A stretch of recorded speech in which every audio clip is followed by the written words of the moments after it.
Matt, I want you to imagine paradise. Okay. Imagine being in a tranquil glade, surrounded by natural beauty, wild flowers, good company, a friendly bee. Okay, and maybe some chill vibes coming from my phone, and I'll need a speaker, one of those little speakers for it. Yeah, maybe like some whale song. Yeah, or maybe some cool beach house. Do I have signal on my phone? Maybe I need a signal booster or something. And a keyboard, so I can write tweets more easily. No, there's definitely just tweeting from the cool birds. We'll need a power outlet for my NutriBullet too. Okay, you're ruining this! The point is that Mystic Vale is a game with a truly beautiful theme. Players are all druids building up wonderful, beautiful places. No, the point is that it's one of the most technologically advanced card games ever made. Well, hey, you know what? Maybe we can have both. Mystic Vale is a deck building game, like Star Realms or Dominion or Arctic Scavengers, but this time you're all druids competing to build the best deck of cards. But the decks you start off with are largely empty, but you're building cards so that you can then win the cards that win you the game. But the cards you start with are often literally almost completely empty. Do you think they're ready for this? I mean, I wasn't ready for this. Are you ready for this? I don't think they're ready. I don't think you're ready for the fact that most of these cards are translucent. Oh, for you, babe. Was that bootylicious? It was. It almost was. Just about. Listen, you have these translucent cards with slides, and then you have these translucent upgrades, which then slide into the cards, not into that one, that doesn't work, into one of these. And then you're actually physically making individual cards better, modifying your own deck, turning your hand into a set of beautiful butterflies. Butterflies that are climbing back into cocoons. Yes. So here's how your turn works. You're going to take your druid deck and you're going to start druid dealing cards off the top, a bit like you're playing blackjack. Every blue symbol that you draw is a kind of magical imaginary currency, a bit like the euro. Now, what you're trying not to do here is reveal 4 of these red decay symbols, because if you do that, you spoil and lose your entire turn. If that sounds bad, it's because it is. Let's say I don't spoil though. I count up 1, 2, 3 euros, and then I can spend 3 euros on something like, I can't pick it up. Oh God. A field of flowers, a lovely field of flowers. I slot that into any card of my choice, take all the cards, slot them into a sort of compost heap, and get ready to go again while other people are taking their turn. The winner of Mystic Vale is the player who gets the most crystals at the end of the game. Obviously, you're a professional druid, you already know that. But how do you get crystals? Well, you do get cards that give you crystals at game end. So far, so deck builder. This Hawk, for example, gives you 2 at the game end, but every time you play the Hawk card, it gives you 2. This Bear only gives you 1 at the start, but every time you play the Bear, 3 crystals. Whoa. They do also come with spoil markers, which obviously the idea with that is that having a bear, very cool. Having a bear and a hawk and a bunch of bees following you around, bit gauche, bit liable to be talked about at the water fountain at druid work, eh? Like a watering hole. Yeah, watering hole. Whatever. Look, the thing is here, the scoring system is a little bit more exciting, a little bit more dynamic than most deck builders. Rather than grasping at the end and picking up all of these pointless but valuable victory card point things at the end, in here you're more encouraged to invest early, get yourself a hawk, keep bringing it out, creep up slowly. It's a bit better. The final rule in Mystic Vale, and yes, I mean final rule, this is a very simple game, is to do with these Vale cards. You see, there's a secondary currency of spirit symbols you can get in your hand, like my hawk here generates a animal spirit symbol. You can then spend these to acquire Vale cards in addition to normal cards on your turn. These don't go in your deck, they go to one side, and they're cool things like Feral Grove or Skyhaven or the Conclave events.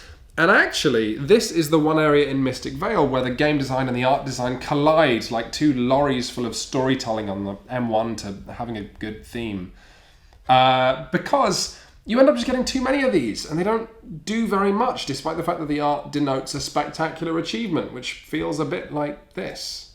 Master, great tidings! We have the world tree has set roots, and we may plant it mighty and strong. Okay, just listen. I'm worried about my ego. And the ley line nexus expands. Here. Where? Here. Just there. Yeah, on the radiant What pinnacle. about this? there. No, I mean, I don't care, man. Just what? Why One you, does not simply just chuck a ley line down next to a raging pinnacle, master. do when you're still on probation, mate. So Yes, just sorry. Away, Yes. away. And then when the supply of magic crystals runs out, the game's over. So let's now answer the plastic question on everyone's lips. Yeah. So the cards are beautiful, but Do does they taste the system good? work? What? You go. No, Does the it's system fine. work? Yeah, yes, the system works. I mean, there's nothing fundamentally any different about slotting see-through plastic bits into a card than there would be mechanically just building a deck. But it is satisfying and it is fun. Making one mega card of synergy that you've crafted yourself is great. And it makes the card heavier. It means when you play that one, boom. Oh, it feels chunkier, it feels nice. And also there's just something inherently nice about taking a blank card, something with nothing, and filling it with bumblebees and flowers, or maybe a rhino. Absolutely. I mean, can we just talk about how good this theme is? It would have been so easy for AEG to make a game about heroes killing dragons, and in fact, there's another card crafting system game they're putting out later this year that is just heroes killing dragons. But I'm so happy they chose to lead with this deliciously different theme of just making a nice landscape. There's nothing inherently wrong with swords, but I am bored of them, and I will take plowshares and a nice cleansing rain any day of the week. And for a game about being a druid and watching things expand and grow, it's quite fitting that your deck increasingly gets bigger and better very, very fast. And there's less of a focus here on cards which allow you to keep drawing more cards during a turn, which means mostly you can plan out your next turn whilst other people are playing. And if you don't want to do that and you want the Dominion style thing of just drawing out your cards in front of other players, that's fun to spectate too because of the spoiling mechanic. Ah, you took one too many, you big idiot.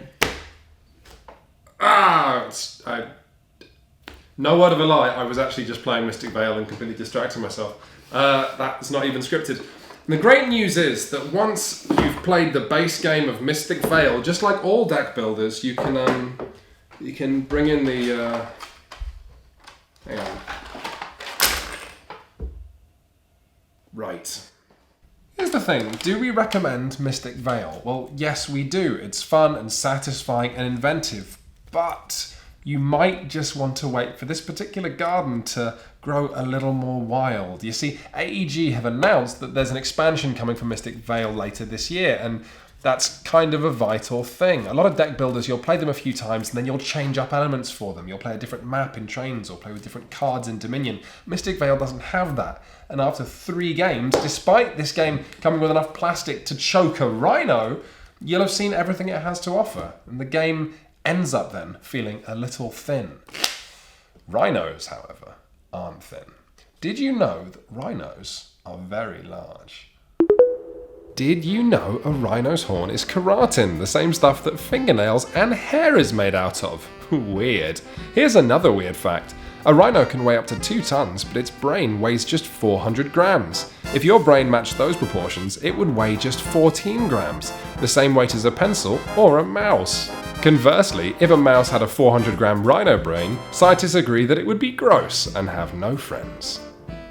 Now you'll probably know by now that we tend to often decide whether or not a game is good based on how many interesting decisions you have during that game. And the thing about Mystic Vale is, whilst it's very, very strong and heavy on the set dressing, in terms of how many important decisions it offers you during a game, it's a little bit light. I mean, you start off with the fact that you don't want to draw too many cards most of the time because spoiling is such a big issue, and then the shop is randomized, which means often you don't feel like you've got a great deal of choices there. And then finally, even when you buy a card and you slot it into one of your cards, it doesn't really feel like where you do that matters all of that much. But that's okay. That's okay. Yeah, it's okay. It's still satisfying. And while the game doesn't have a great deal of player interaction outside of, maybe some players racing to end the game early, which invalidates some long-term strategies, that's okay too, because Mystic Vale is so fast. So in conclusion, Mystic Vale is a good idea. Wait, let me get this right. It's a great idea. Mm-hmm. It's a good game. Yeah. It's perfect as a curio that you pull out and show people once every month or two. But in terms of whether it's a great game, it's not yet. Maybe just wait and see if this particular fruit is going to ripen on the tree or whether it's dead. Oh, and the plastic doesn't taste very good at all. What? So, if you do want something delicious, Matt's going to teach you to make some mystical rhubarb crumble. Ooh, let's get extravagant. Follow me, child, for I fear time is short. The rhubarb crumbles, and we must cry our tears of worship into a dish. Rhubarb crumble. Is it crumble? Is it rhubarb? Is it a combination of the two? Science just doesn't know. But we're not here to talk about science, we're here to talk about mystical puddings. You will need a bunch of rhubarb. Cut off the bits of it that look a bit wrong and cut it up into chunks. If you're struggling to find rhubarb in America, please remember that it's often referred to as purple sticks.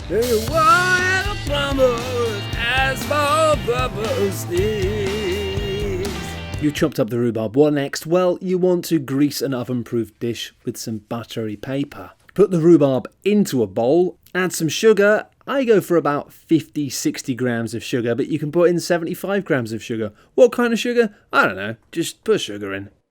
And then about half a teaspoon-ish of vanilla paste. Ooh, vanilla. Ruthlessly roll the rhubarb and sugar and vanilla around in the bowl whilst chanting the classic rhubarb chakra. And